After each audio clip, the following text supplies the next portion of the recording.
La vie n'a pas de bouillon, dit-on. Cet adage trouve son fondement dans les parcours de Mami Wangoy, native de la République démocratique du Congo, province du Katanga dans son ancienne configuration. Il fallait attendre le 28 janvier 1970 pour qu'elle naisse, pour son utilité dans l'avenir.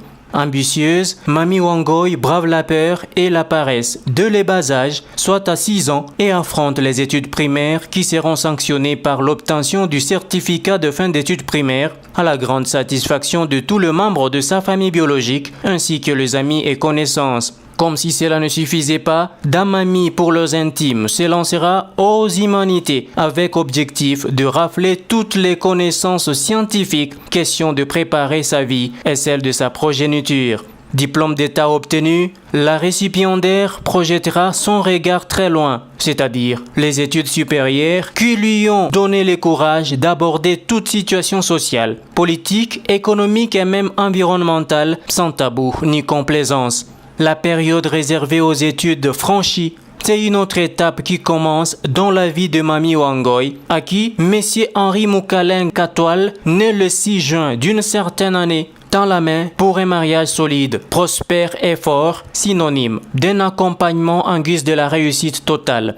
Grâce aux bonnes relations conjugales existant entre les deux, Mami Wangoy Mukaleng recevra le goût et la bénédiction de son partenaire Henri Mukaleng pour se jeter à cœur ouvert dans la politique en République démocratique du Congo à partir de Lubumbashi. Oui, l'aventure commence, mais elle est loin de s'arrêter, car après avoir tenté dans d'autres formations politiques, elle va se caser et imposer son leadership féminin au Congrès national congolais de l'honorable Pius Mwabilou, interfédération du Grand Katanga, qui est sous contrôle de Gabriel Nzeng.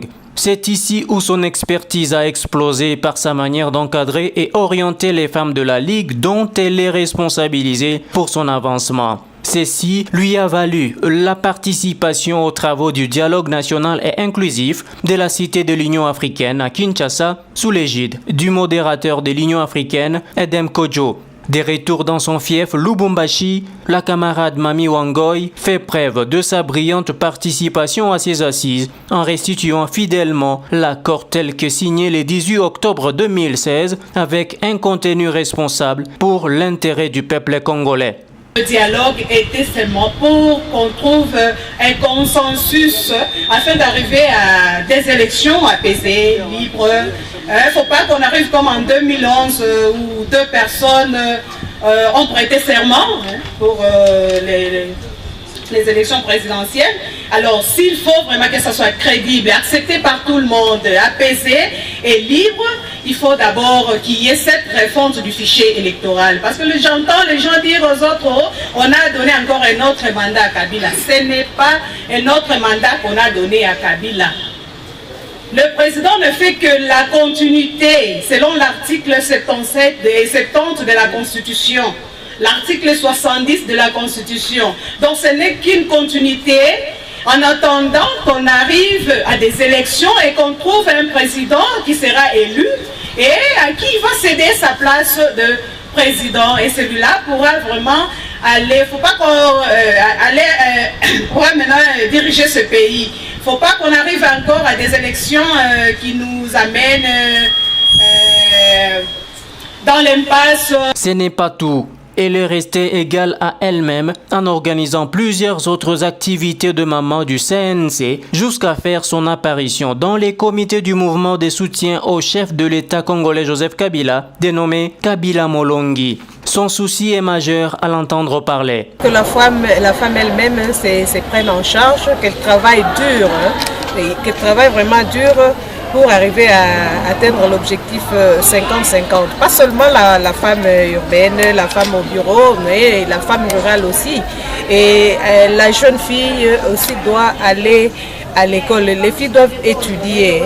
de ne pas aussi se laisser influencer parfois par les parents aussi qui découragent les filles.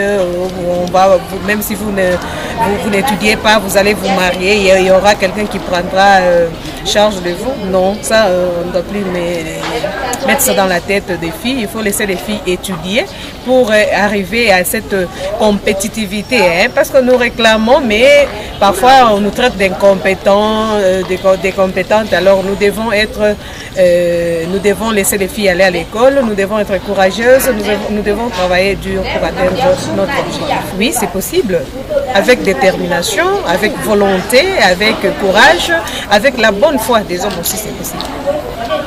À toutes les femmes, comme je viens de vous le dire, soyez courageuses, ne soyez pas frustrées, ne soyez pas complexées, soyez fortes, allez de l'avant dans tout ce que vous faites comme activité, dans tout ce que vous êtes, allez de l'avant. Sa mission ne s'arrête pas là. Elle veut faire plus que cela, soit défendre les sans-voix à l'hémicycle pour que leurs conditions de vie soient véritablement améliorées. Derrière un homme fort, il y a une femme forte. Henri Moukaleng Katoal n'a pas à s'inquiéter car non seulement il est aux côtés d'une politicienne avérée, mais aussi une chrétienne convertie et craignant Dieu. D'où l'assurance de la réussite de la vie du couple, ensemble avec les enfants que Dieu a donnés.